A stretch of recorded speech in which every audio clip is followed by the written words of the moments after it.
Assalamualaikum warahmatullahi wabarakatuh. Perkenalkan, saya Titi Lestari. Saya guru di TK Abbas 1 Salawati. Pada kesempatan ini saya akan berbagi praktik baik saya dalam penerapan 7 kebiasaan anak Indonesia hebat dengan judul Penerapan 7 Kebiasaan Anak Indonesia Hebat melalui metode TPPT untuk Indonesia Emas 2045. Pendidikan anak usia dini bukan hanya tentang akademik, namun juga menekankan pada pembentukan karakter anak. Pada masa ini, nilai-nilai moral, sosial, serta spiritual mulai tertanam dan berkembang melalui pengalaman belajar yang asik dan bermakna. Di era modern ini, anak-anak dihadapkan pada berbagai tantangan, yaitu diantaranya menurunnya kedisiplinan, rendahnya tanggung jawab, kurangnya empati sosial, serta pengaruh media sosial. Hal ini menuntut pendidikan anak usia dini, khususnya TK Abbas 1 Salawati, untuk berperan aktif dalam membentuk karakter positif anak sejak dini. Melalui metode TPPT, Tanam Pikiran, Petik Tindakan, TK Abbas 1 Salawati melakukan transformasi penerapan 7 kebiasaan anak Indonesia hebat. Metode ini menanamkan nilai-nilai kebiasaan positif kepada anak yang dilakukan secara berulang dan menjadi sebuah tindakan nyata dalam keseharian yang diharapkan dapat membentuk karakter positif pada anak. Metode ini juga berorientasi pada pembentukan karakter unggul, mandiri, dan berakhlak mulia menuju Indonesia Emas 2045. Saat ini jumlah peserta didik di TK Abbas 1 Salawati sebanyak 39 peserta didik yang terbagi menjadi 3 rombel, yaitu kelompok A sebanyak 8 anak, kelompok B1 sebanyak 15 anak, dan kelompok B2 sebanyak 16 anak. Dari jumlah peserta didik masih terdapat beberapa anak yang belum bisa ditinggal orang tuanya, belum bisa memakai sepatu sendiri, belum bisa menyimpan bekalnya sendiri, serta masih adanya anak yang tertidur di kelas saat proses belajar. Hal ini menjadi alasan pentingnya penerapan 7 kebiasaan anak Indonesia hebat di TK Abbas 1 Salawati. Tantangan atau hambatan yang saya hadapi dalam melaksanakan penerapan 7 kebiasaan anak Indonesia hebat di TK Abbas 1 Salawati yaitu konsistensi pembiasaan, perbedaan pola asuh, pengaruh lingkungan, dan perbedaan karakter pada anak. Aksi nyata yang saya lakukan dalam penerapan 7 kebiasaan anak Indonesia hebat melalui metode TPPT yaitu melakukan diskusi dengan kepala sekolah dan dewan guru membahas terkait pembelajaran yang akan dilakukan. Kemudian melakukan sosialisasi parenting class kepada orang tua wali murid. Untuk menanamkan pemahaman kepada siswa, saya membuat APE dari karton bekas kemudian ditempel dengan 7 kebiasaan anak Indonesia hebat. Tujuannya untuk memperkuat pemahaman siswa. Selain itu juga melalui dongeng, cerita dengan boneka, atau yang melalui media elektronik, audio, visual. Bangun pagi beribadah olahraga, semangat belajar akan sehat dan bergizi. Ayo bermasyarakat, tak lupa istirahat. Aku adalah anak Indonesia hebat. Langkah selanjutnya yaitu petik tindakan. Pada proses ini, guru melakukan kebijakan nyata yang diambil dalam proses penerapan 7 kebiasaan anak Indonesia hebat, yaitu dengan mengintegrasikan nilai 7 kebiasaan anak Indonesia hebat dalam seluruh kegiatan harian, melalui kegiatan pembiasaan, masuk kelas tepat waktu, upacara bendera, baris di depan kelas, dan menghafal Pancasila. Kegiatan beribadah dilakukan dengan pembiasaan melakukan doa sebelum dan sesudah melakukan kegiatan. Pengenalan beribadah melalui sholat duha, mengaji Iqra, dan sedekah Jumat juga merupakan bagian dari pengenalan nilai-nilai keagamaan atau spiritual kepada anak.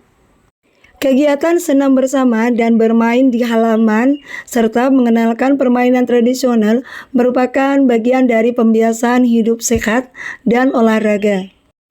Untuk menumbuhkan sikap gemar belajar kepada anak, kami menciptakan suasana pembelajaran yang asik dan menyenangkan melalui pembelajaran di dalam ruangan dan pembelajaran di luar ruangan. Cooking for Learning menjadi bagian dari kegiatan pengenalan makanan sehat dan bergizi kepada anak. Dalam kegiatan ini, anak bukan hanya belajar tentang makanan, tapi juga tentang berbagai aspek perkembangan. Di antaranya, anak belajar tentang warna, bentuk, dan ukuran. Anak terlibat langsung dalam proses kegiatan memasak. Hal ini juga bertujuan untuk perkembangan fisik motorik anak. Dalam kegiatan mencuci sayur, anak belajar tentang kebersihan. Anak juga belajar tentang sains dan belajar tentang tanggung jawab. Sebelum makan, anak mencuci tangan. Hal ini bertujuan untuk menjaga kebersihan diri. Setelah mencuci tangan, anak makan bersama, bertujuan untuk mengenalan sosial. Anak juga belajar bertanggung jawab dengan mencuci alat makannya setelah selesai makan. Hal ini juga bertujuan untuk pengenalan life skill pada anak. Pada kegiatan merawat tanaman dan membersihkan halaman sekolah, anak belajar bergotong royong, bekerja sama, dan bermasyarakat. Pada kegiatan ini, anak bersama-sama melakukan kegiatan sosial dengan merawat tanaman, menyiram bunga, dan membersihkan halaman sekolah. Pada tahap evaluasi dan refleksi, guru beserta para orang tua atau wali murid mengadakan diskusi terkait perkembangan anak, baik perkembangan di rumah maupun perkembangan yang dialami di sekolah. Kemudian guru juga mengadakan evaluasi kecil bersama anak-anak dengan diskusi. Siapa yang tadi pagi bangun pagi? Bangunnya jam berapa paginya ya? Jam 6. Bapak bangun jam berapa? Jam 5, Masya Allah. Jam 5. Kenapa kita harus bangun pagi? Biar tidak telat, pintar.